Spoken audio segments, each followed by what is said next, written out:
Tahimik ang loob ng isang marangyang kondo sa Makati. Sa labas ay abala na ang lungsod sa pang-araw-araw nitong gulo. Mga sasakyang bumubusina, mga taong nagmamadali, at ang walang humpay na tunog ng modernong buhay. Ngunit sa loob ng isang magulong kwarto ay naroon ang isang lalaki nakahandusay sa malambot niyang kama. Tila walang balak bumangon. Anong oras na ba? Bulong ni Miguel Aragon habang dumidilat ng bahagya. Isang malupit na hangover na naman mula sa gabi ng inuman, sugal at walang kabuluhang kasiyahan. Ipinatong niya ang kanyang kamay sa noo at huminga ng malalim. Paglingon niya, pumungad sa kanya ang kalat ng kanyang kwarto. Nagkalat ang mamahaling bote ng alak sa sahig. Mga mamahaling sapatos at damit na basta na lang itinapon. Sa lamesa ay may isang tray ng mamahaling pagkain na hindi man lang niya nagalaw. Pinulot niya ang kanyang cellphone, tinignan ang screen at napangisi na naman siya. Mga message galing sa kanyang kaibigan, nobya at kanyang tatay. Paulit-ulit na lang, bulong ni Miguel. Pinikit niya ang kanyang mata at ipinatong muli ang cellphone sa kama. Wala siyang balak sagutin ang anumang mga message sa kanya. Nabubuhay siya sa kasiyahang walang saysay. May pera si Miguel, may kapangyarihan at may pangalan. Pero sa likod ng lahat ng ito, walang tunay na kasiyahan ang kanyang buhay. Si Miguel ay pinanganak na may pilak na kutsara sa bibig. Hindi niya kailanman naranasan ang salitang hirap. Ang kanyang ama, si Roberto Aragon, ay isang negosyante sa real estate, isa sa pinakamayaman sa buong bansa. Pero sa kabila ng kanilang yaman, salat siya sa atensyon ng kanyang ama. Lahat ng gusto mo, ibibigay ko, Miguel. Madalas itong sabihin ng kanyang amang napaka-istrikto noong bata pa siya. Kahit na mahusay na lider ang kanyang ama, ay hindi niya naranasan mula dito ang tunay na pagmamahal na may tamang gabay. Kaya lumaki si Miguel na walang disiplina, walang pangarap, at walang pakialam sa ibang tao. Para sa kanya, ang tanging mahalaga ay ang gabi-gabing kasiyahan, bisyo, at walang katapusang aliw. Nagpatuloy ang araw, nagising si Miguel ng 1:00 ng hapon. Ang sinag ng araw ay tumatama sa kanyang muka, pero hindi siya nag-abala na bumangon. Nakahilata siya sa kanyang malambot na kama, iniisip kung ano ang gagawin na naman ngayong araw. Kinuha niya ang kanyang cellphone at walang gana siyang nag-scroll sa internet. Puro mga balita, chismis, politika at mga bagong trend na halatang pinagsasawaan na niya. Habang nag-i-scroll siya ng kanyang cellphone, isang kakaibang thread sa isang forum ang pumukaw sa kanyang atensyon. Isang alamat ng isang lumang bayan sa Mindanao na bigla na lang naglaho mula sa mapa. Ayon sa mga matanda, ang sino mang nagtangkang hanapin ito ay hindi na kailanman bumalik.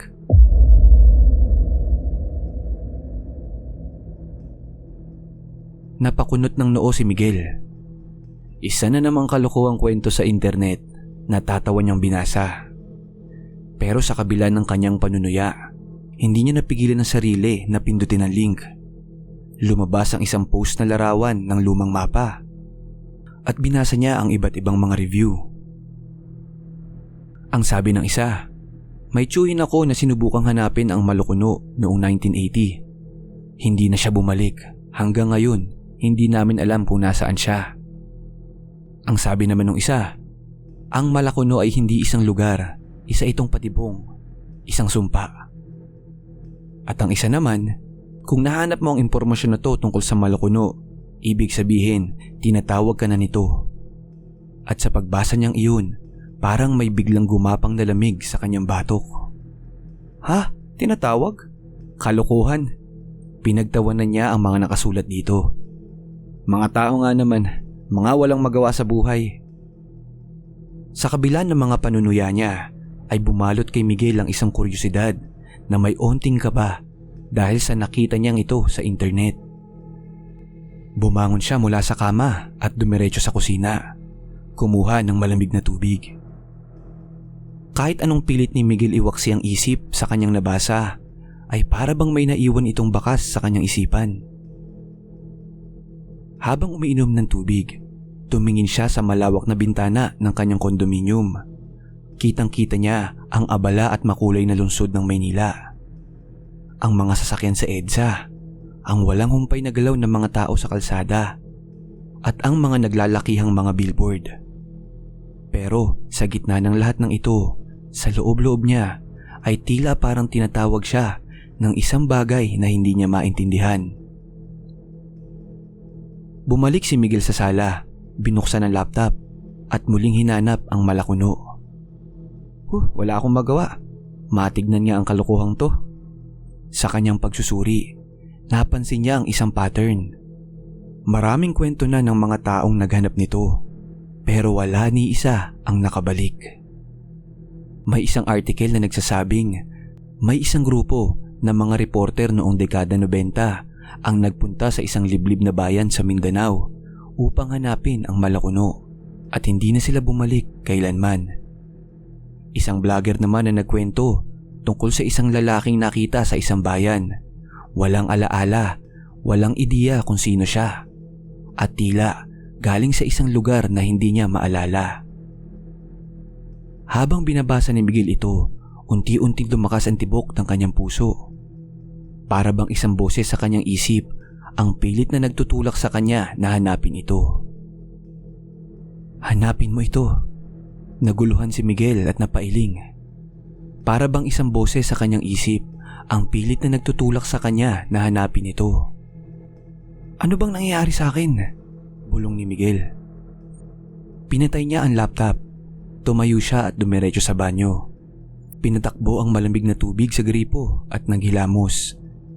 Sinubukan niyang pakalmahin ang sarili. Bakit ba ako naaapektuhan sa isang walang kwentang kwento na yun? Wala naman akong pakialam sa mga gantong bagay eh. Bulong niya sa kanyang sarili. Pero kahit anong pilit niyang kumbinsihin ang sarili, may isang bagay na hindi niya matanggal sa isip niya. Ang pangalan ng malakuno. Para bang isang butil ng buhangin na pumasok sa mata niya. Isang bagay na hindi niya kayang baliwalain ng biglaan. Ano bang nangyayari sa akin? Teka, kailangan kong makalimot. Sa halip na magpakalunod sa pag-iisip, dinampot niya ang cellphone at tinawagan si Lucas. Pre, may gagawin ka ba mamaya? Tanong niya. Pilit na pinalalabas ang normal na tono sa kanyang boses. Wala naman pre, bakit? Sagot ni Lucas. Sa background, narinig niya ang tunog ng baraha. Naglalaro na naman siguro ito. Nagsusugal na naman siguro ang kanyang kaibigan. Wala, tara labas tayo mamaya. Alam mo na pre, para mag-relax. Sus pre, hindi mo na kailangan magyaya. Saan mo ba gusto? Kahit saan pre, basta inuman. Game. Sabihin mo kay Rico at Paulo, magkita tayo mamaya. Okay, sagot ni Lucas. Pinatay niya ang tawag at napabuntong hininga. Yan. Matatanggal na sa isip ko yung kalokohang yun. Banggit ni Miguel. Pero kahit alam niyang ginawa niya yun para makalimutan ang malakuno, hindi niya maipagkaila na sa likod ng kanyang isip may bumubulong pa rin sa kanya. At sa bawat minuto, lalong lumalakas ang boses nito.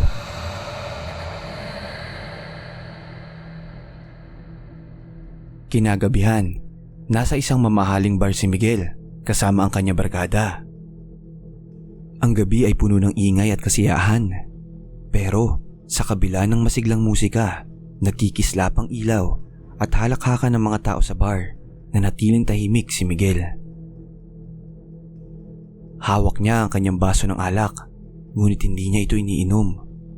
Ang kanyang mga mata ay nakatutok sa cellphone, patuloy na binabasa ang tungkol sa malakuno. Sa paligid niya, nagkakatuwaan sina Lucas, Rico at Paulo. Abala sa pakikipagkilala sa ibang babae. Pre, ayos ka lang? Tanong ni Rico, tapik sa balikat niya. Parang kanina ka pa tahimik eh.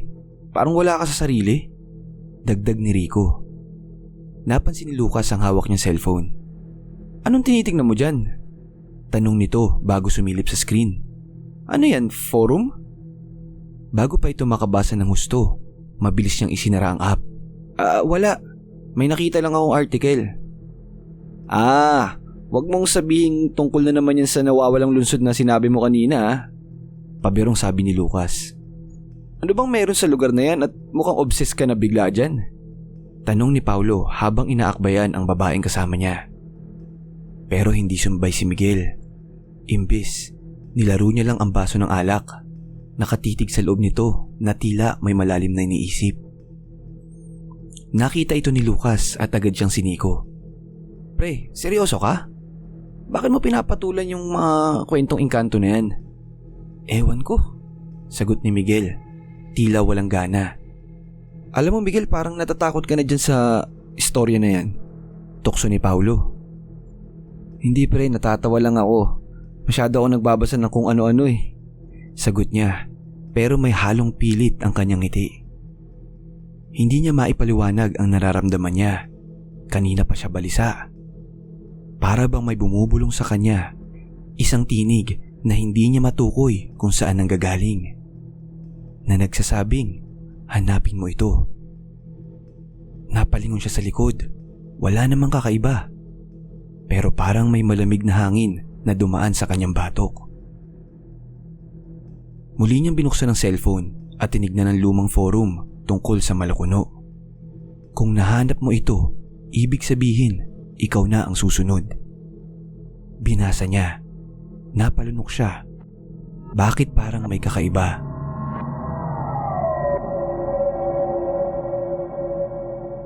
Mula sa kanyang gilid, napansin ni Rico na muling bumalik ang atensyon ni Miguel sa cellphone.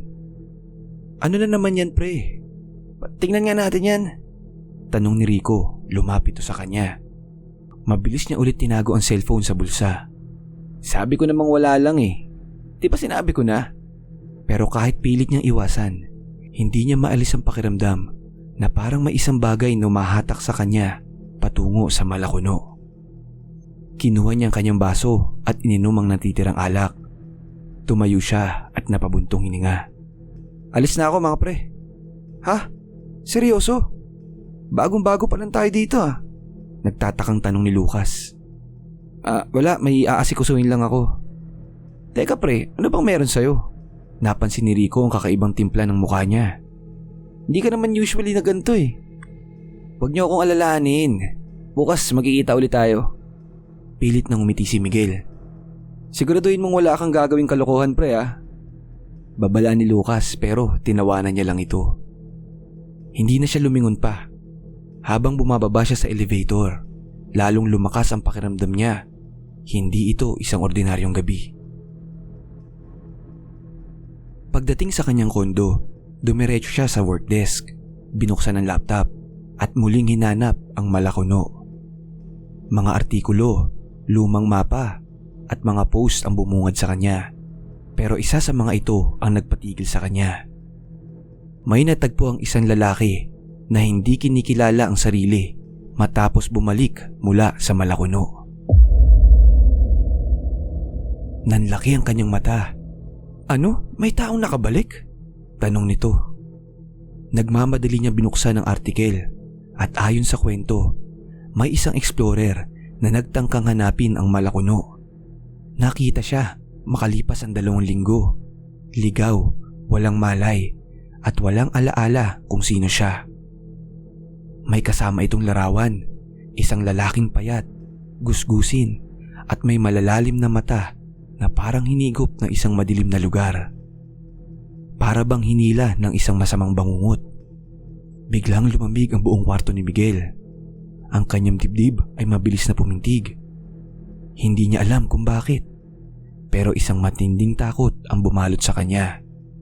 Pero sa halip na matakot, lalo siyang naakit sa misteryo. Sus, kalokohan to. Patutunayan ko sa mga taong naniniwala dito na kalokohan ang lahat ng mga pinagpopost nila dito. Lalo pang nag-research si Miguel tungkol sa Malakuno at nakita niya na ang Malacanang ay nasa isang baryo sa Camiguin, Mindanao.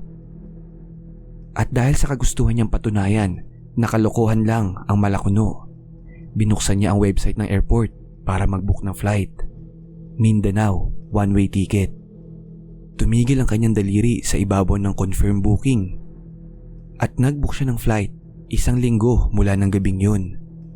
Flight papunta sa lugar kung nasaan ang sinasabing Malacanang.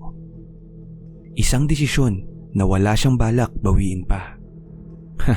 Matapos lang tong kalokohan to, pupuntahan ko to at papatunayan ko na kalokohan lang ay yung mga pinagsasabi nila na yan. Buong kumpiyansang sinabi ni Miguel. Pero ang di niya alam, sa gabing iyon pala magsisimulang magbago ang takbo ng kanyang kapalaran. Humiga si Miguel sa kanyang malambot na kama, nakataas ang 2 kamay habang pinagmamasdan ang kisame ng kanyang mamahaling kondo. Sa tabi niya, nakapatong ang kanyang cellphone at sa screen nito, nakabukas pa rin ang email. Flight confirmation, Manila to Mindanao, one-way ticket. Napangiti siya. Eto na yon. Matagal na siyang nabuburyong sa paulit-ulit na buhay niya sa Maynila. Ang walang saysay na paglabas gabi-gabi, ang inuman, ang bisyo, ang mga kaibigang wala namang ibang ginawa kundi ubusin ang pera sa walang katuturang bagay. Pero ngayon, may bago siyang gagawin. May bago siyang haharapin.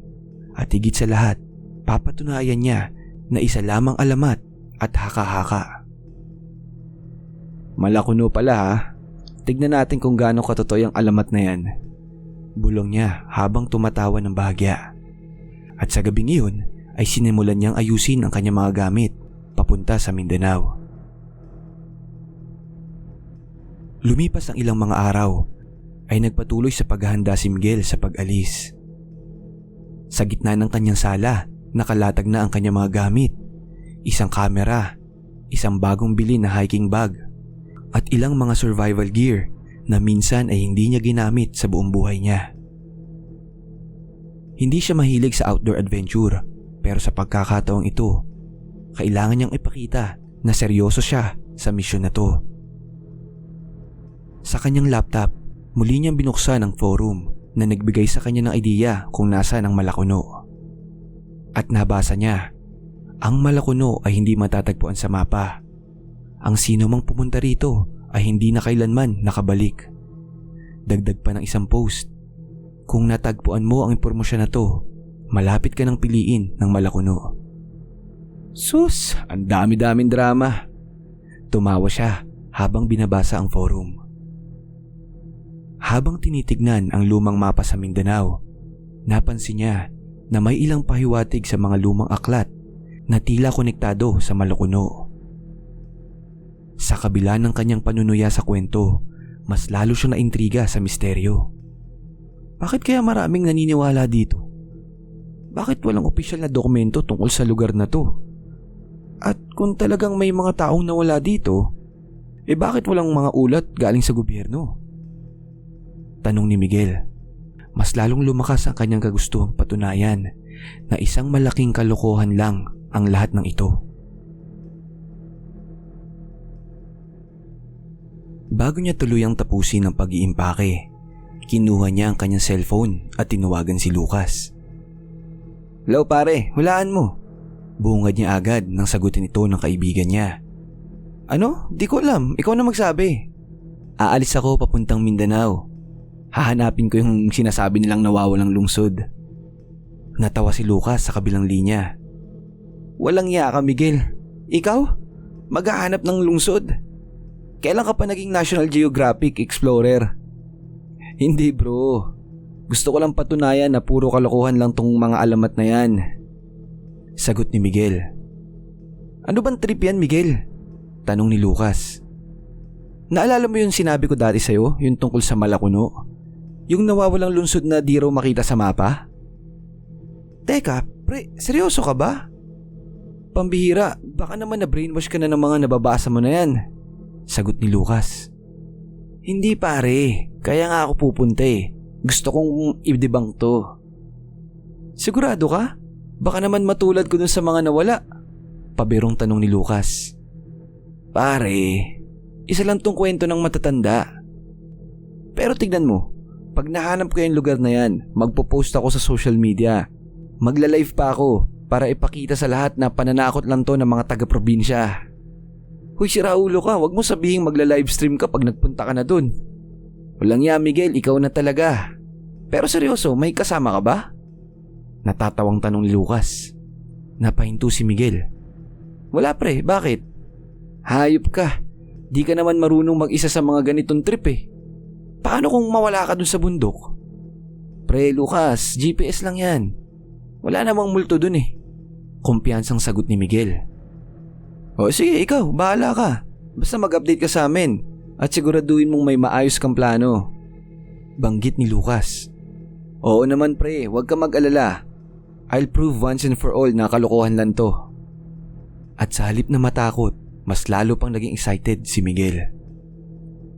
Nang ibaba ni Miguel ang tawag, dumiretso siya sa kanyang cabinet at inilabas ang isang matagal nang nakatago. Isang maliit na notebook. Binuksan niya ito. May ilang lumang handwritten notes na ginawa niya noong bata pa siya. Noong elementarya pa lang siya, mahilig na siyang magbasa ng mga kwento tungkol sa mga misteryo, alamat, at mga lugar na hindi umano mahanap ng ordinaryong tao. Pero habang lumalaki siya, nawala ang interes niyang iyon. At sa ngayon, napangiti siya. Parang bumalik ang pagkabata niya. Isang batang hindi natatakot tuklasin ang mga bagay na hindi niya maintindihan. Kinabukasan, nagising si Miguel na may kakaibang sigla. Ito na ang huling araw niya sa Maynila bago ang kanyang paglalakbay patungo sa Camiguin sa Mindanao. Sa unang pagkakataon, makalipas ang matagal na panahon, naramdaman niyang may dahilan siya para gumising ng maaga. Hindi lang para sa party, hindi lang para gumastos ng pera sa mamahaling inuman, kundi para harapin ang isang bagay na hindi niya pa nagagawa noon. Isang tunay na pakikipagsapalaran. Malakuno ha? Handa ka na ba? Bulong niya sa sarili habang binubuksan ang kanyang laptop. Nakabook na ang kanyang flight, nakaredy na ang kanyang mga gamit, at nag-research na rin siya ng mga pinakamalapit na bayan sa sinasabing lokasyon ng Malakuno. Walang malinaw na direksyon kung paano ito mararating, kaya't kailangan niyang dumaan sa isang maliit na baryo at magtanong sa mga lokal. Napangiti siya. Grabe, exciting to. Napangiting bulong ni Miguel. Bago tuloy ang mag-impake, napagdesisyonan niya na dumaan sa bahay ng kanyang pamilya upang bumisita sa kanyang ama. Dahil kahit hindi sila masyadong malapit, alam niya mag-aalala ito kapag nalaman na bigla na lang siyang nawala nang walang pasabi. Kinagabihan, nagpasya siyang lumabas kasama sina Lucas, Rico at Paulo para sa isang huling inuman sa Maynila. Nakangiti niyang tinanggap ang bote ng alak na inabot ni Lucas. Tol Miguel! Sigaw ni Rico. Kampay, para sa future na adventure ni Miguel na siguradong magiging disaster. Tawanan ng lahat. Walang iya ka talaga, natatawang sagot ni Miguel. Napailing si Lucas at ngumisi. Pero bro, seryoso, hindi ko talaga maintindihan trip mo. Bakit ka pupunta ron ng mag-isa? Lucas, bakit hindi? Sagot niya habang nilalaro ang alak sa baso. Exciting yun. At least may kwento ako sa buhay ko na hindi lang tungkol sa inuman at mga paglabas natin.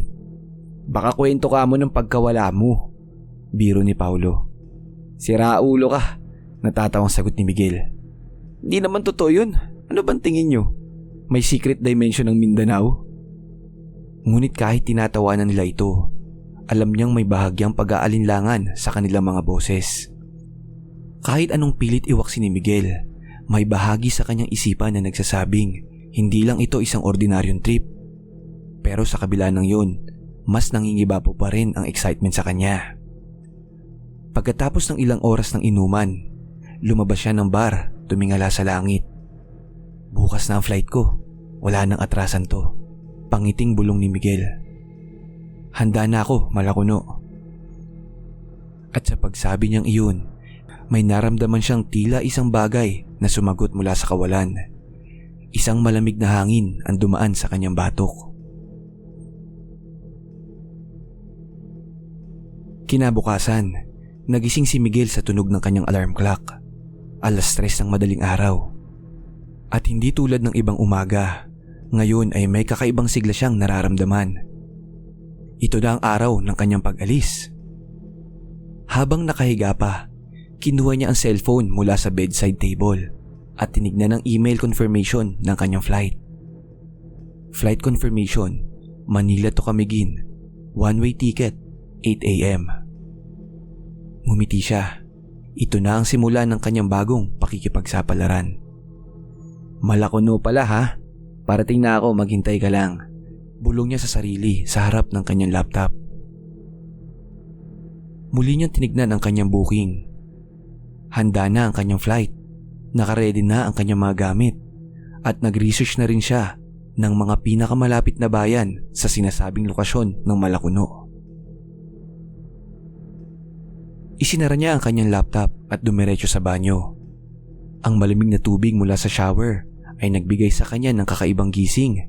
Pinalakas ang kanyang adrenaline. Finally, may bago nang mangyayari sa buhay ko, sa isip ni Miguel. Matapos maligo, lumabas siya ng banyo at sinimulang tignan ang gamit niyang nakahanda. Isang high-end hiking backpack, DSLR camera, flashlight, power bank, mga tubig at ilang energy foods. Hindi siya mahilig sa mga outdoor adventure, pero sa pagkakataong ito, gusto niyang maging handa sa lahat ng posibleng mangyari. Bago niya tuluyang tapusin ang kanyang paghahanda, tinawagan niya si Lucas. "Bro, gising ka na?" Tanong niya habang inaayos ang zipper ng bag. "Eka pre, bangungot ata to. Ikaw, tumatawag ng gantong oras? Anong trip mo?" Sagot ni Lucas halatang bagong gising. "Walang ya pre, seryoso to." Medyo nagulat si Lucas. "Ay, oo nga pala pre no. Flight mo na ba ngayon?" "Oo pre, papunta na akong airport." "Ano Miguel, hindi mo man lang ba ako bibigyan ng chance para pigilan ka?" Biro ni Lucas. Tumawa lang si Miguel. "Pre, kahit ano sabihin nyo, hindi na ako magpapapigil. Bro, dahil sa Malakuno na yan, nagiging ganyan ka na, parang nag-iba ka na eh." Sagot ni Lucas sa seryosong tono. Napakunot ng noo si Miguel. "Anong ibig mo sabihin pre? Kung tutusin kasi pre, ilang araw ka nang hindi mapakali, di ba? Parang tinatawag ka talaga ng lugar na yan." Ngumiti si Miguel at umiling. "Hindi ako naniniwala sa ganyan. Adventure lang to. Para patunayan lang na wala talagang kakaiba dun sa lugar na yan." Sagot ni Miguel. Sige. Basta ingat ka lang. Mag-update ka sa amin, okay?" "Oo naman pre. Pagdating ko dun sa Camiguin, ipapakita ko sa inyo na wala talagang Malakuno." Pagkababa ng tawag, mabilis niyang kinuha ang kanyang bag at lumabas ng kondo. Binuksan niya ang pinto ng kanyang itim na Ferrari. Sinindihan ng makina at marahang pinatakbo ito palabas ng parking area. Habang bumabaybay siya sa daan, pakiramdam niya ay isa siyang bida sa isang pelikula. Ang lalaking may misyon, ang taong patungo sa isang hindi pa nadidiskubring katotohanan. Walang masyadong sasakyan sa EDSA ng gantong oras. Tahimik ang buong lungsod, tila natutulog pa ang mundo. Pero si Miguel ay punong-puno ng enerhiya, punong-puno ng excitement. Hindi niya maiwasang mapangiti. "Hindi na ako makapaghintay. Finally, may gagawin akong kakaiba." Nang makarating siya sa NAIA, mabilis niyang pinark ang sasakyan sa VIP parking lot at dumiretso sa check-in counter. Isang staff ang numiti sa kanya nang ibigay niya ang kanyang passport at ticket. "Business or pleasure, sir?" Tanong nito habang pinoproseso ang kanyang flight details. "More like an adventure," sagot niya nang nakangiti. Napangiti rin ang staff. "Mukhang exciting sir, enjoy your flight." "Salamat," sagot niya bago tinanggap ang kanyang boarding pass. Habang naglalakad siya papunta sa departure gate, ramdam niya ang sarap ng kalayaan. Para bang sa unang pagkakataon, walang iniisip na problema, Siya lang. Siya at ang mundo. Pagpasok niya sa eroplano, agad siyang umupo sa tabi ng bintana. Gusto niyang makita ang tanawin habang lumilipad patungong Mindanao. At habang hinihintay ang paglipad, inilabas niya ang kanyang cellphone at nagbukas ng social media. Nag-post siya ng isang picture ng kanyang boarding pass na may caption, "Off to debunk a legend. See you soon, Malakuno." Sa loob ng ilang minuto, naramdaman niyang bumilis na ang takbo ng eroplano. Lumipad ito, iniwan ng lungsod ng Maynila sa likuran. At habang lumilipad patungong Mindanao, isang kakaibang pakiramdam ang bumalot sa kanya. Isang pakiramdam na hindi niya pa nararamdaman noon, na tila ba may naghihintay sa kanya. 10:30 ng umaga, lumapag na ang eroplano sa isang maliit na paliparan sa Mindanao. At paglabas niya, nagpahatid siya sa isang taxi patungo sa isang maliit na barangay sa Camiguin. Pagdating dito ay agad na naramdaman ni Miguel ang pagkakaiba ng lugar mula sa nakasanayang kaguluhan ng Maynila. Mas tahimik ang paligid at sa halip na mataas na gusali at may ingay na kalsada, mga puno, bundok at maliliit na kabahayan ang bumungad sa kanya. Habang naglalakad siya papunta sa baryo, dala ang kanyang bag. Mabilis niyang napansin ang kasimplihan ng bayan.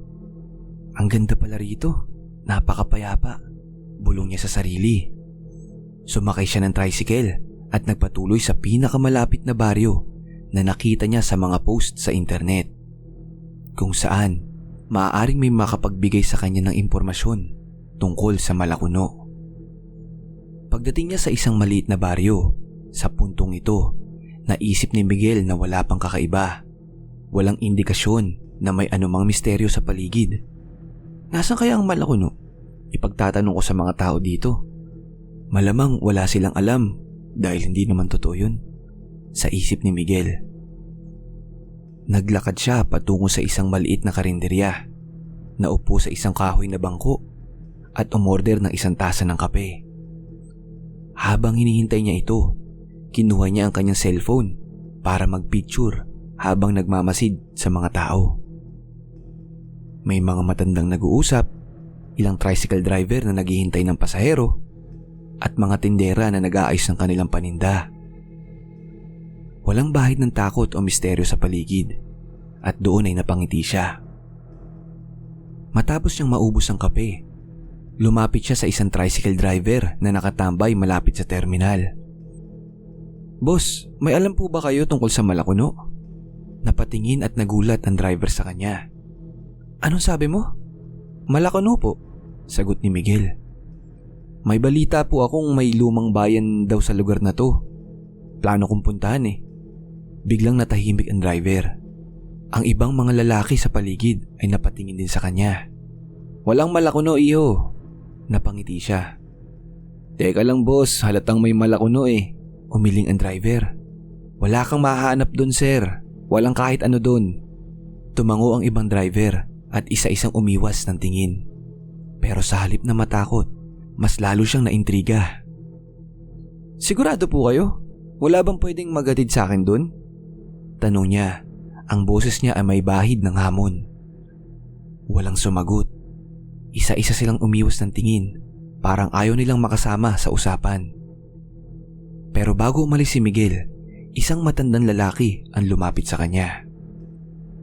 "Iho, kung gusto mong pumunta sa Malakuno, ako lang ang pwedeng magdala sa'yo dun," sabi ng matanda.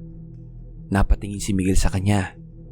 Mukha itong nasa edad 70, may puting buhok at may malalalim na tingin. At hindi tulad ng iba, hindi ito mukhang takot, pero halata ang pag-aalinlangan. Talaga po manong? Magkano po papunta dun?" 2,000, sagot ng matanda, hindi man lang nag-atubili. Napataas ang kilay ni Miguel. "Ano po? 2,000?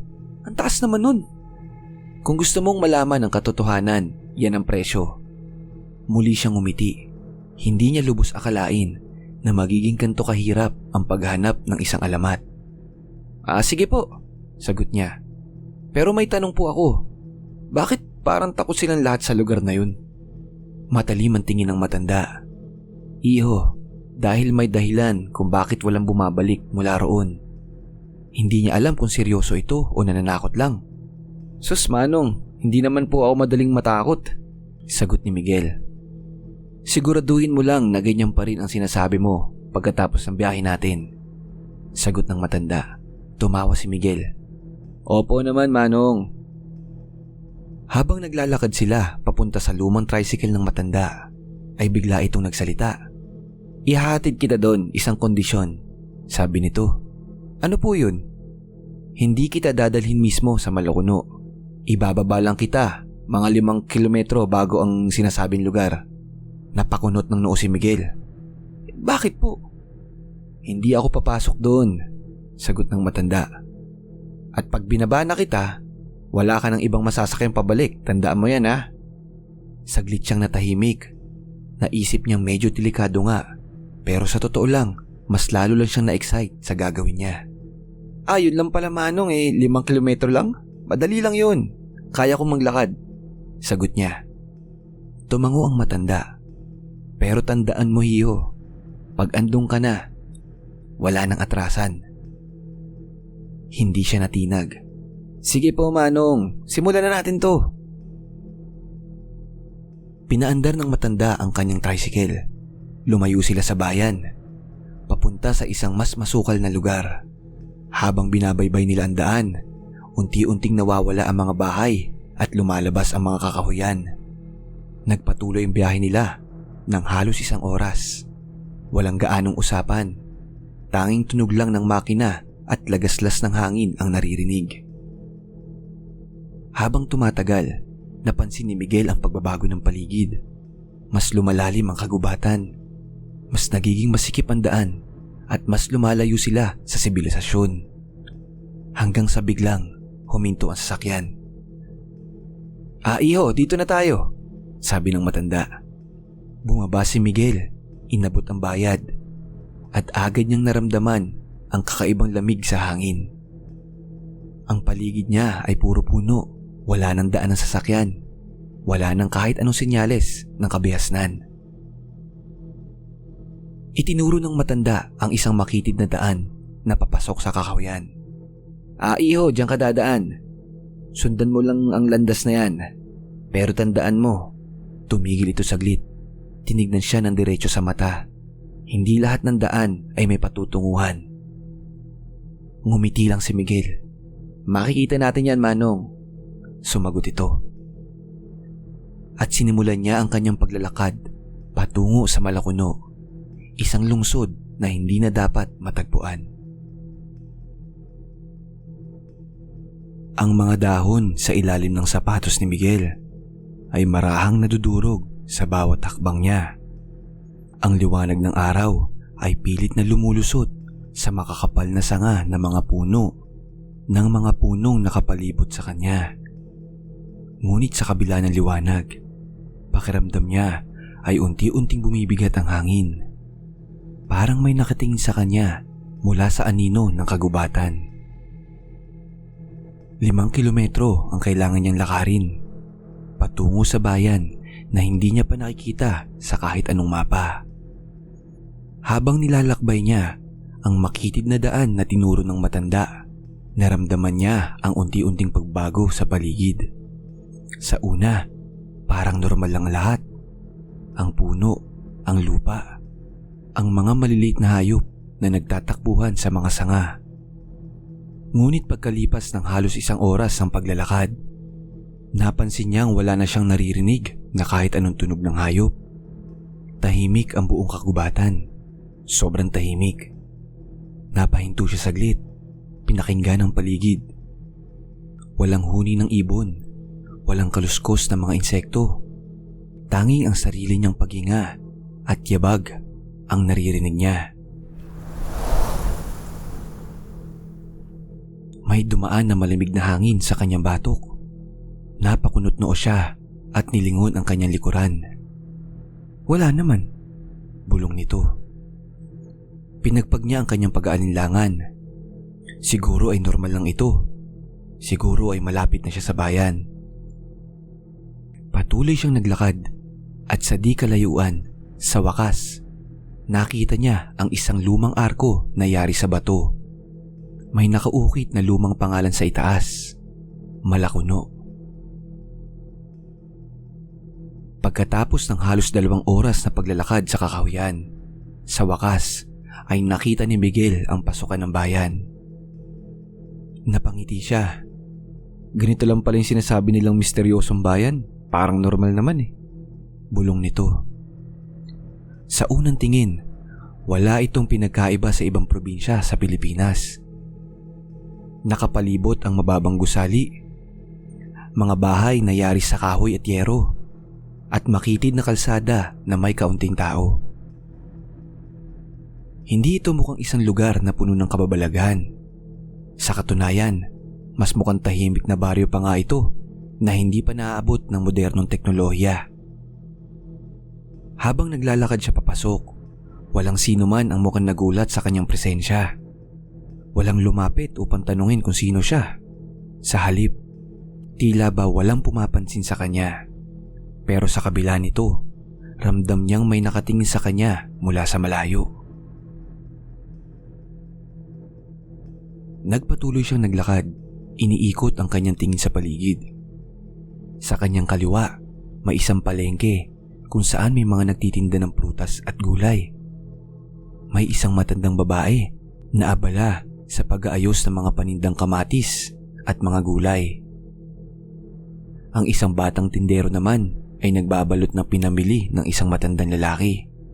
Sa kanan, may isang lumang karinderya na may nakaupong ilang kalalakihan, kumakain at nag-uusap ng mahina. Ang amoy ng nilulutong adobo ay sumasabay sa hangin. Sa harapan niya, may ilang tindahan na nagtitinda ng mga pangunahing bilihin. May panaderya, isang maliit na sari-sari store, at isang lumang butika. Sa gitna ng kalsada, may ilang batang naglalaro ng habulan, tumatawa at sumisigaw ng malakas. Sinasabi ko na normal lang ang bayan na to. Ang dami talagang kalokohan sa internet. Naisip niya. Walang kakaiba, walang misteryo, walang indikasyon ng alamat na binasa niya mula sa internet. Nagpatuloy siya sa paglalakad. Pinagmamasdan ang bawat sulok ng bayan. At habang naglalakad, kinuha niya ang kanyang cellphone para kontakin ang kanyang mga kaibigan. Pero walang signal. Kaya nagpatuloy na lang siya sa kanyang pagmamasid. Nang marating niya ang isang kanto, napansin niya may isang matandang lalaki na nakaupo sa isang bangko sa tabi ng isang lumang tindahan. Payat ito, may puting buhok at may mga malalalim na linya sa kanyang muka na nagpapakita ng kanyang edad. Pero sa kabila nito, matalas ang kanyang tingin, parang isang tao na marami ng pinagdaanan. Napansin ni Miguel na nakatingin ito sa kanya. Tahimik pero hindi nakakatakot. Lumapit siya rito. Tay, magandang umaga po. Ngumiti ang matanda. Isang malumanay ngunit hindi pilit ng ngiti. Ikaw ba ang dayuhan? Nagulat siya sa sinabi nito. Opo. Paano niyo po nalaman? Pabiro niyang tanong. Sa tagal ko nang nakatira dito, kabisado ko na ang bawat mukha ng mga taga rito, iho. Tumango si Miguel. May punto nga naman. Sa isang maliit na bayan tulad nito, kahit sinong banyaga agad mapapansin. Bago po ako dito. Kaya naghahanap po ako ng matutuluyan. May alam po ba kayong pwedeng rentahan? Tumingin saglit ang matanda sa malayo bago bumalik ang tingin sa kanya. Meron. Kung gusto mo. May maliit akong kwarto na pwede mong tulugan. Malinis doon, may pagkain, at hindi mo kailangan mag-alala sa kung anuman. Napaisip si Miguel. Napakadaling makahanap ng matutuluyan. Dapat ba siyang maghanap pa ng ibang pagpipilian? Pero sa kabilang banda, wala naman siyang ibang alam sa lugar na ito. At kung tutuusin, wala namang dahilan para hindi magtiwala sa matanda. Ayun po ba? Sige po tay, magkano po ang upa? Tanong niya. Ngumiti ang matanda. 1,000 lang para sa 1 linggo. Nagulat si Miguel. Napakamura. Sa Maynila, hindi ka makakahanap ng disenteng matutuluyan sa halagang ganun. Ang mura. Baka mura lang talaga ang pamumuhay dito. Naisip niya. Sige po tay. Tumayo ang matanda at nagsimula ng maglakad. Sumunod ka sa akin, iyo. Habang naglalakad sila patungo sa bahay ng matanda, napansin niyang mas marami pang tao ang nasa paligid. May ilang lalaki na abala sa pagkukumpuni ng bubong, habang may mga babae naman na nagwawalis. Napansin din niya ang isang lola na nakaupo sa tabi ng bintana sa isang lumang bahay. Nakangiti ito habang tahimik siyang pinagmamasdan. Sa unang tingin, parang walang mali. Pero habang tumatagal, napapansin niya na halos lahat ng tao ay nakatingin sa kanya at lahat sila ay nakangiti. Hindi niya maipaliwanag kung bakit parang may kung anong kakaiba sa mga ngiti nila. Normal lang ba ang pagiging palakaibigan sa mga taga rito? Tanong niya sa kanyang isip. Tila ba hindi niya maunawaan? Nang marating nila ang bahay, napansin niyang hindi ito kalakihan. Isang simpleng kahoy na bahay na may maliit na beranda sa harapan. Binuksan ng matanda ang pinto at pinapasok siya sa loob. Malinis naman ito pero halatang luma na. May ilang antigong gamit na nakadisplay tulad ng isang lumang orasan at isang kahoy na estatwa ng isang anito. Dito ka iyo, sabi ng matanda. Tinuro ang isang maliit na kwarto sa kanan. Pumasok si Miguel at nakita niya ang isang simple pero maaliwalas na silid. May isang maliit na kama, isang lamesa at isang lumang bintana na may kurtina na yari sa manipis na tela. Salamat po tay, sabi niya. Inilapag ang kanyang bag sa kama. Magpahinga ka muna. Bukas, pwede kang maglipod sa bayan kung gusto mo. Tumango siya. At nang isinara ng matanda ang pinto ng kwarto, napansin niyang may kakaiba sa paligid. Tahimik. Mas tahimik pa kaysa sa inaasahan niya. Muli niyang tinignan ang kanyang cellphone. Wala pa ring signal. Bumuntong hininga siya at tumiga sa kama. Ay, bukas ko na lang ito iisipin, bulong niya sa sarili. Ngunit habang nakapikit siya, hindi niya maiwasang maalala ang mga ngiti ng tao kanina. At sa unang pagkakataon, naramdaman niya na may kakaiba sa Malakuno. Sa una, hindi masyadong pinansin ni Miguel ang kakaibang kilos ng mga taga Malakuno. Inakala niya na palakaibigan lang ang mga ito, kaya tila ba normal lang ang mga pagngiti nila. Nang lumipas ang isang araw, napansin ni Miguel na ang kanilang mga ngiti ay hindi nagbabago. Palaging malawak, palaging nakatingin sa kanya, tila may nais sabihin ngunit hindi sinasambit. Isang beses sa palengke, habang bumibili siya ng tinapay, napansin niya ang tindera ay nakatitig sa kanya. Nakangiti, hindi kumukurap, hindi gumagalaw hanggang siya na mismo ang magsabi ng kanyang order.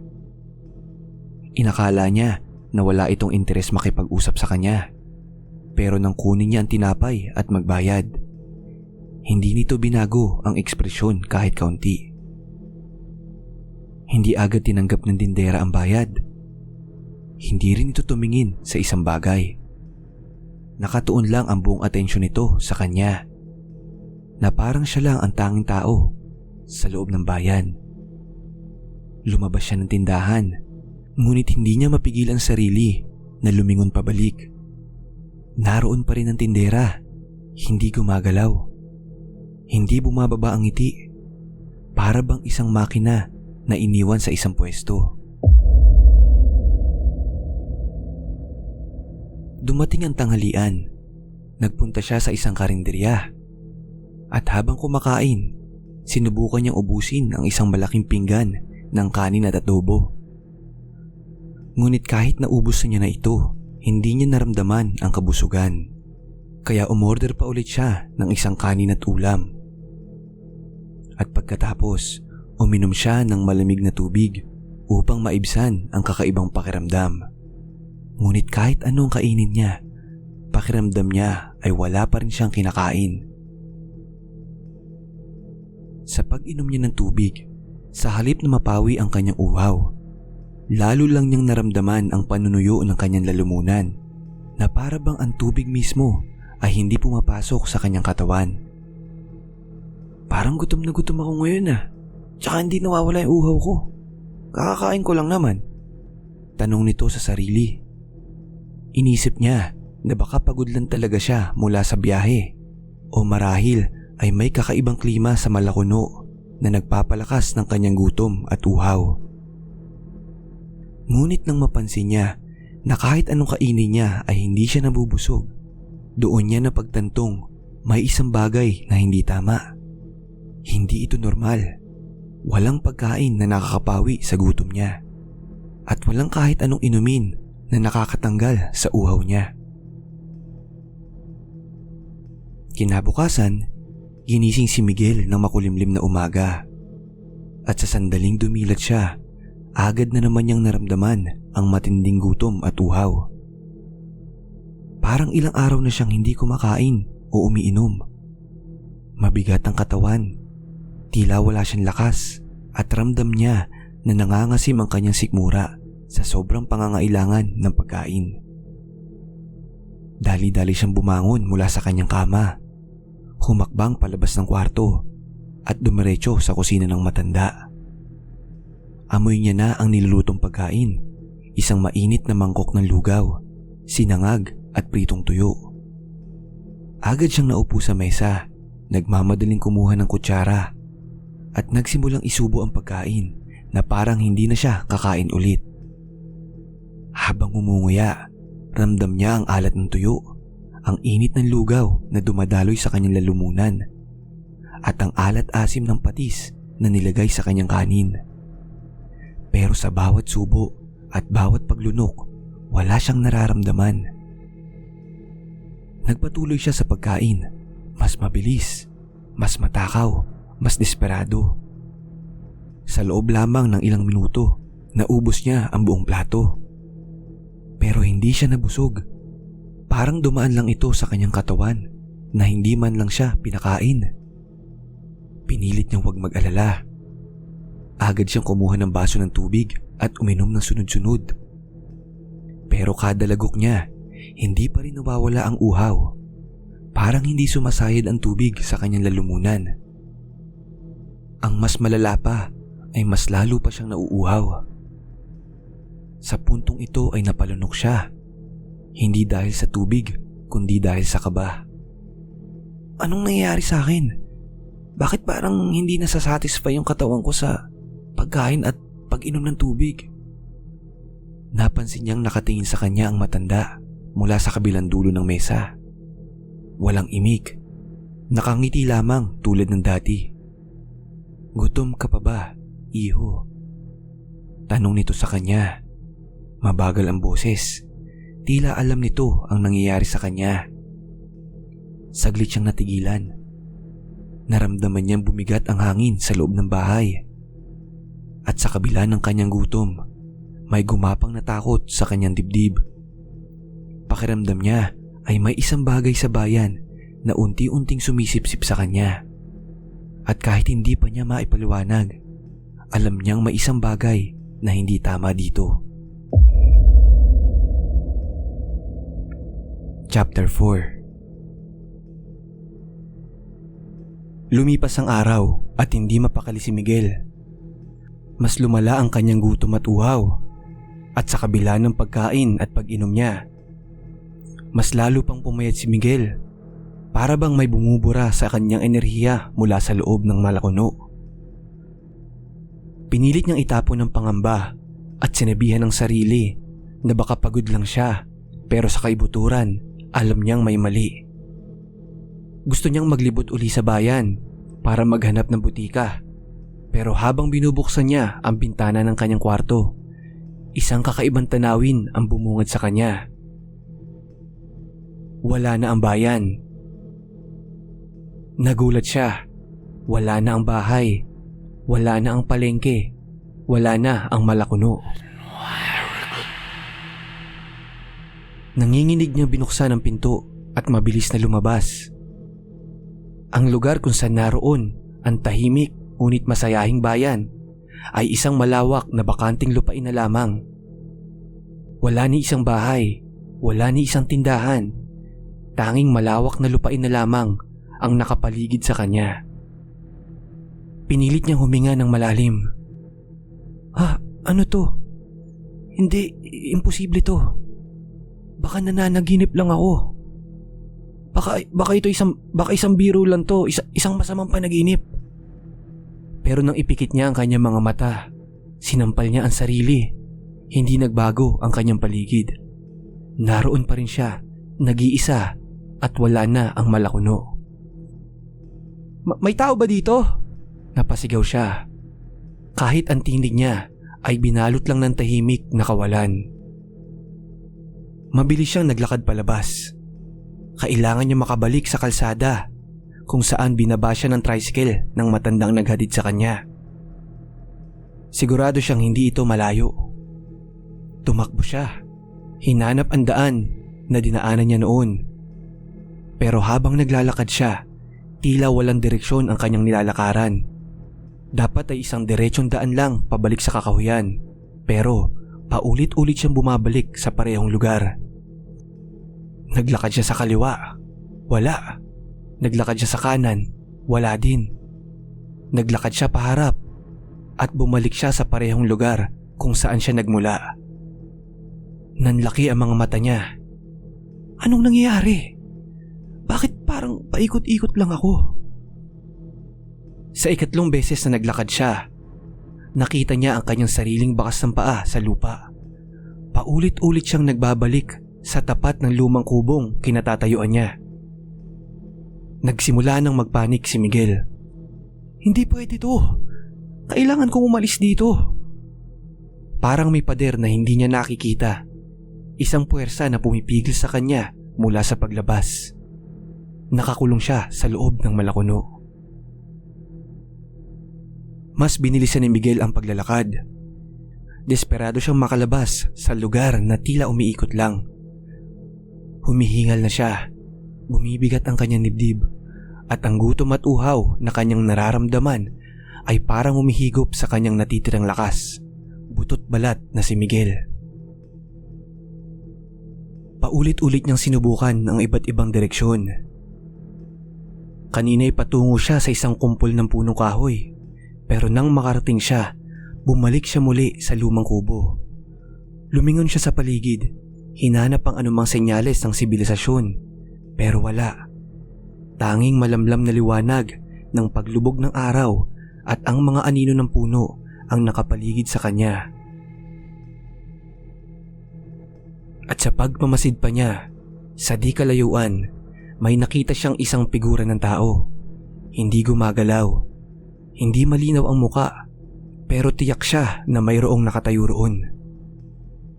Sino ka? Tao ka ba? Sigaw niya. Napalunok siya. Tumindig ang kanyang balahibo. Ang figura na ito ay tila gawa sa kadiliman mismo. Hindi nagre-reflect sa liwanag, parang isang butas sa espasyo ng mundo. Nag-atubili siyang umatras. Ngunit nang humakbang siya pabalik, biglang gumalaw ang anino. Hindi ito simpleng paggalaw ng isang taong humahakbang. Para itong dumulas mula sa isang dimensyon. Para bang hindi ito nabibilang sa mundo. Tumigil siya sa paghinga. Pakiramdam niya ay may malamig na kamay na humawak sa kanyang batok. Kahit wala namang tao sa paligid, nais niyang tumakbo, pero para bang tumigas ang kanyang mga binti. Hindi niya kayang igalaw ang kanyang katawan. Ang anino na ito ay hindi kumikilos ng normal. Hindi ito naglalakad. Bagkus, para itong dumudalas papalapit sa kanya. Hindi man lang naririnig ang mga yabag nito sa tuyong lupa. Ito ba yung isa sa mga nawawalang tao dito sa Malakuno? O baka naman kaya walang nakakalabas sa lugar na to dahil sa mga gantong nangyayari? Kabadong tanong ni Miguel sa sarili. Sa sandaling yun, napagtanto niya, hindi siya nag-iisa sa lugar na ito. Humakbang siya paatras, pilit na pinipigil ang nanginginig niyang katawan. Bumilis ang pintig ng kanyang puso, ngunit sa sandaling iyon, muling gumalaw ang anino. Kung sino ka man, umalis ka sa daan ko. Mahina, ngunit matigas ang kanyang boses. Takot na pagkakasabi ni Miguel. Pero hindi sumasagot ang anino. Hindi rin ito tumigil. Mas lalo itong lumapit sa kanya. At sa bawat pulgada ng paggalaw, parang mas lumalawak ang anino na ito. Unti-unting lumulunok sa liwanag ng dapit hapon. Nais nang tumakbo ni Miguel papalayo, pero ang kanyang mga binti ay tila may mabigat na tanikala. Pilit siyang pinananatili sa kanyang kinatatayuan. Ang kanyang utak ay sumisigaw na humakbang palayo, pero ang kanyang katawan ay hindi sumusunod. Ang anino ay papalapit na, at sa kauna-una ang pagkakataon, nasilayan niya ang mukha nito. At wala siyang nakita, wala itong muka, isang itim na hungkag lamang. Isang walang laman na espasyo ang naaninagan niya sa mukha ng anino. At bigla siyang nakaramdam ng matinding pagkahilo. Napapikit siya, bumigat ang ulo, at bago siya tuluyang nawalan ng malay, isang bulong ang kanyang narinig. Hindi mula sa isang boses, kundi mula mismo sa kanyang isipan. Huwag kang lalabas. At bumagsak si Miguel sa lupa. Chapter 5. Nagising si Miguel sa isang malambot na kutsyon. At sa unang beses matapos ang kanyang bangungot, naramdaman niyang mainit ang sikat ng araw sa kanyang muka. Dahan-dahan siyang bumangon.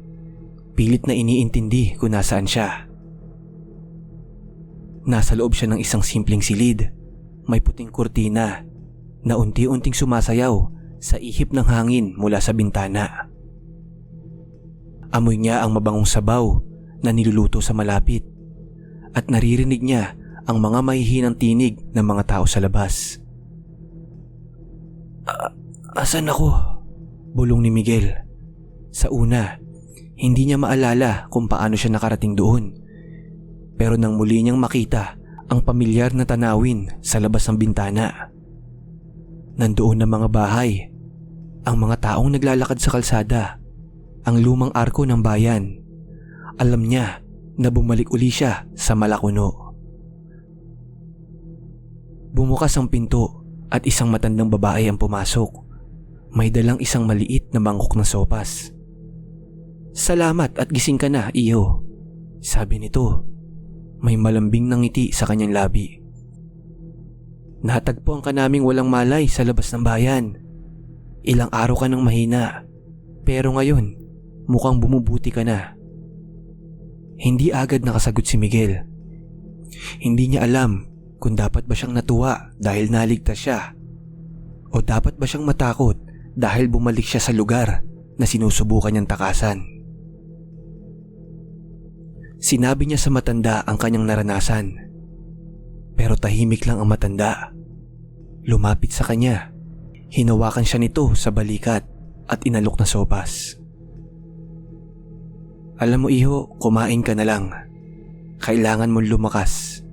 Matinding bangungot ang nangyari sa'yo, sabi ng matanda. Kinuha niya ang mangkok at sa unang higop, naramdaman niyang uminit ang kanyang katawan. Parang bumalik siya sa realidad matapos ng isang matinding bangungot. Salamat po, Lola, nagpasalamat si Miguel. Pero sa kabila ng kanyang pagkalma, may kung anong bumabagabag sa kanya. Parang may mali. Napakapayat na niya at parang hindi pa tapos ang lahat ng pangyayari. Sa mga sumunod na araw, Sinubukan ni Miguel na bumalik sa normal. Isang gabi, habang pilit siyang kumakain ng hapunan, kasama niya ang matandang lalaki na unang tumulong sa kanya. Napansin niya, tahimik itong nakangiti. Pinagmamasdan siya habang patuloy siyang kumakain. Isang manipis na ngiti ang nasa labi nito, at sa hindi maipaliwanag na dahilan, tila mas lalong lumalamig ang hangin sa loob ng bahay. Sa gabing ito, nagpasya si Miguel na kailangan na niyang umalis. Hindi siya makapaniwala na buhay pa rin siya matapos ang lahat. Kahit gaano kabait ng mga tao, kahit gaano kaayos ang paligid, may isang bagay na bumabagabag sa kanya. May hindi tama sa baryo ng Malacuno. Tay, maraming salamat po sa pagpapatuloy sa akin. Pero aalis na po ako. Parang may sakit po kasi ako dito. Hindi po ata ako sanay sa klima. Noong sinabi niya ang kanyang balak na umalis, biglang nagbago ang ekspresyon ng matanda. Ang kanyang malumanay ng ngiti ay unti-unting naglaho. Halos hindi natural, habang ang mga mata nito ay nanatiling nakatitig sa kanya.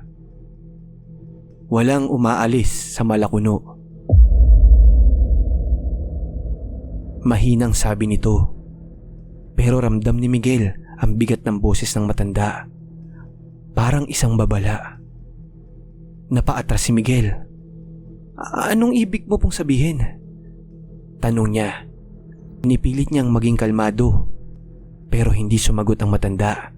Tumingin lang ito sa kanya, muling ngumiti, at pagkalipas ng ilang minuto, ang iba pang mga tao sa baryo ng Malacuno ay unti-unting lumalapit sa kanya.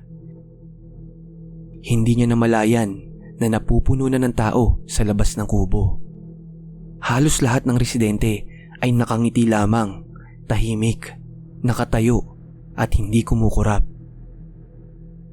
Biglang kinabahan si Miguel. Hindi na siya nagdalawang isip. Tumakbo siya palabas ng bahay. Pilit hinahanap ang daan palabas ng Malacuno. Sa kanyang paglabas sa kalsada, natigilan siya. Ang buong Malacuno ay hindi na tulad ng dati. Ang mga bahay ay tila naging mga kuweba. Ang lupa ay tuyo at bitak-bitak. At ang langit ay naging kulay abo. Ang mga tindahan at palengke ay wala na.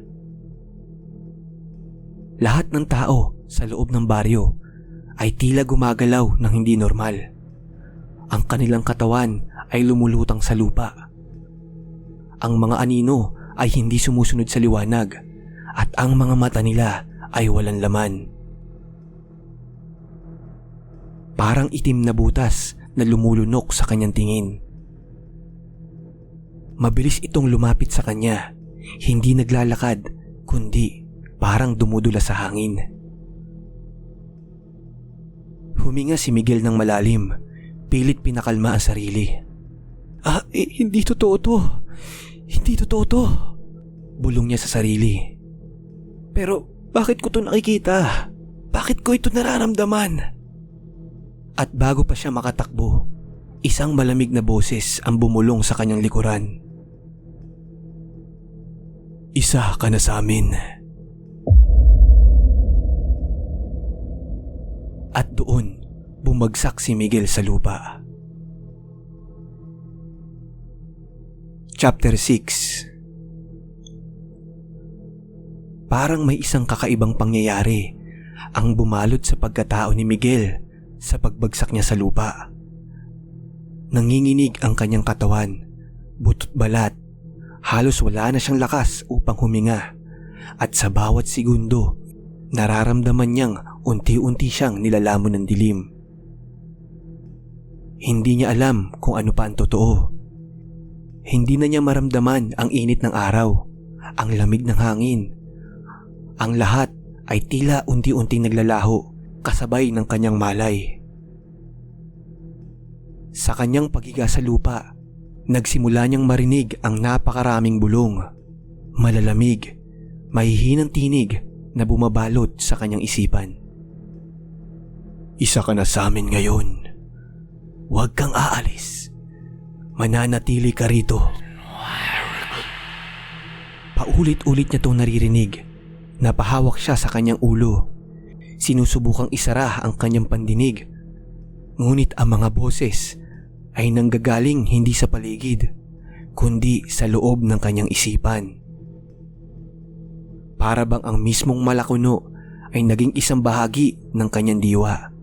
Isang aninong hindi na niya maiaalis. Mabagal na gumapang si Miguel sa lupa, nanginginig, umiiyak at desperadong kumakapit sa katiting na pag-asa na makakalabas siya sa bangungot na ito. Ngunit sa bawat galaw niya, nararamdaman niya na mas lalo siyang nanghihina. Pakiramdam niya ay ilang araw na siyang hindi kumain at uminom, at ang kanyang katawan ay nagiging isang anino na lamang ng kanyang dating sarili. Nagsimula nang lumabo ang paningin ni Miguel. Hindi na niya maaninag ang daan. Ang nakikita na lamang niya ay ang maitim na mga aninong nakapaligid sa kanya. Mga nakatinging muka na hindi gumagalaw pero unti-unting lumalapit. Sinubukan niyang isigaw ang pangalan ng kanyang mga kaibigan, pero walang lumalabas na boses mula sa kanyang bibig. At sa sandaling iyon, isang malamig na kamay ang lumapat sa kanyang balikat. Nanlaki ang kanyang mga mata, at bago pa niya matanggal ang kamay na iyon, bumagsak siya sa matinding kawalan. Miguel! Miguel! Gumising ka! Parang isang matinding hampas na liwanag ang tumama sa kanyang mata. Sa isang iglap, lahat ng kadiliman, lahat ng anino, lahat ng boses ay naglaho. Sa halip, narinig niya ang pamilyar na boses ng kaibigan niya, si Lucas. Nang imulat niya ang kanyang mga mata, wala na siya sa Malakuno. Sa halip, nasa lupa siya, maduming madumi, sugatan at butot balat. Halos hindi na siya makagalaw. Nakita niya si Lucas, umiiyak habang hinahawakan ang kanyang muka. Habang sa tabi naman nito ay si Rico at Paulo, parehong natulala sa itsura niya. Anong nangyari, Miguel? Bulong ni Lucas, hindi makapaniwala sa nakikita. 2 linggo ka nang nawawala. Halos 1 buwan ka nang nawawala, Miguel.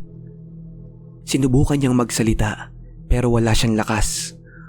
Pakiramdam niya ay isang bangkay na siya, walang buhay at malay.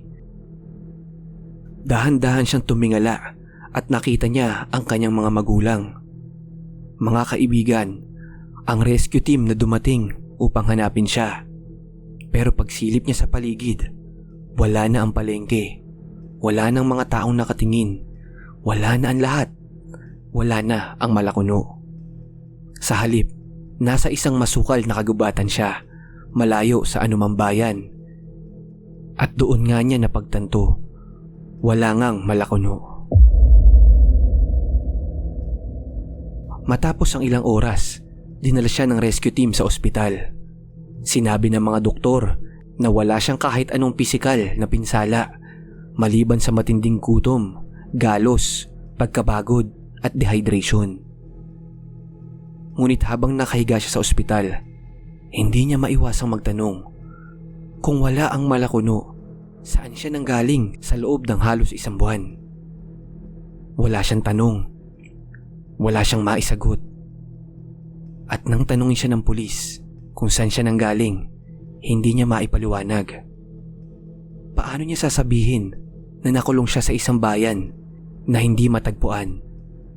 Paano niya ipapaliwanag ang gutom kahit kumakain siya, ang mga ngiti ng tao at ang mga anino na humabol sa kanya? Habang iniisip niya ang lahat ng ito, isang bagay ang bumagabag sa kanya. Isang tanong na hindi kayang sagutin. Kung wala ang Malakuno, bakit pakiramdam ko ay hindi pa tapos ang lahat?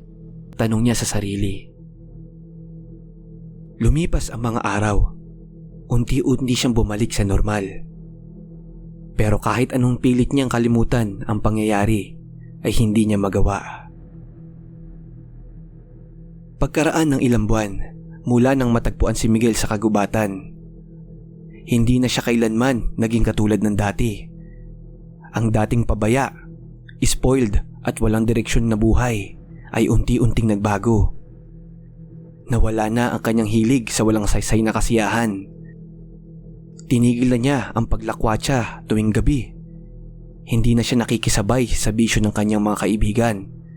At higit sa lahat, natuto siyang pahalagahan ang bawat sandali ng kanyang buhay.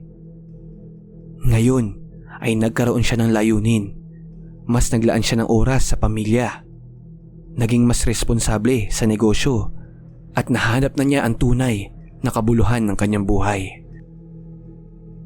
Ang lalaki na dati puno ng kayabangan at kawalang pakialam ay ngayon puno na ng pasasalamat. Alam niya sa sarili na binigyan uli siya ng Diyos ng pangalawang pagkakataon at hindi niya ito sasayangin.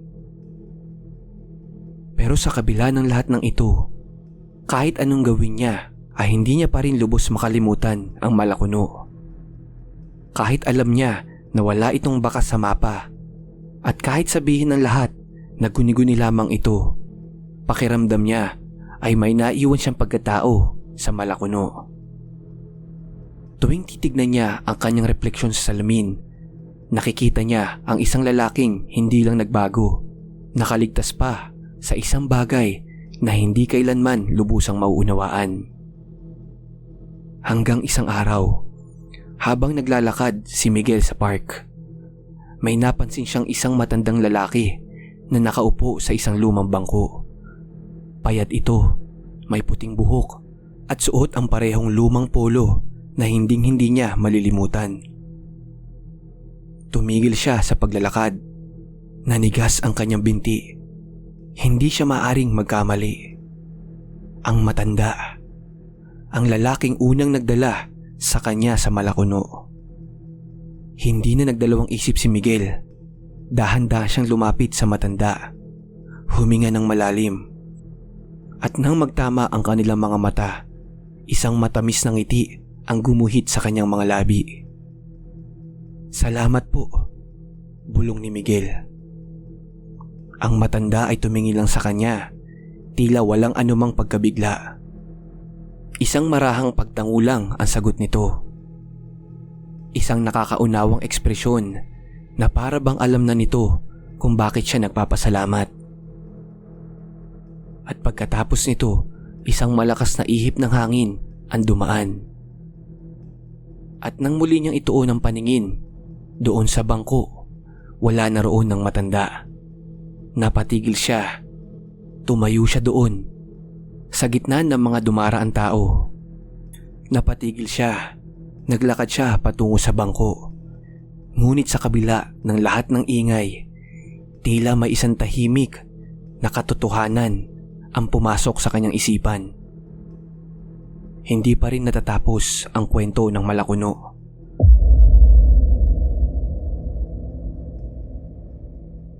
At sa paglalakad niya palayo, isang malamig na hangin ang dumaan sa kanyang balikat. Kasabay nito ang isang bulong na dumampi sa kanyang tenga. "Hanggang sa muli, iho."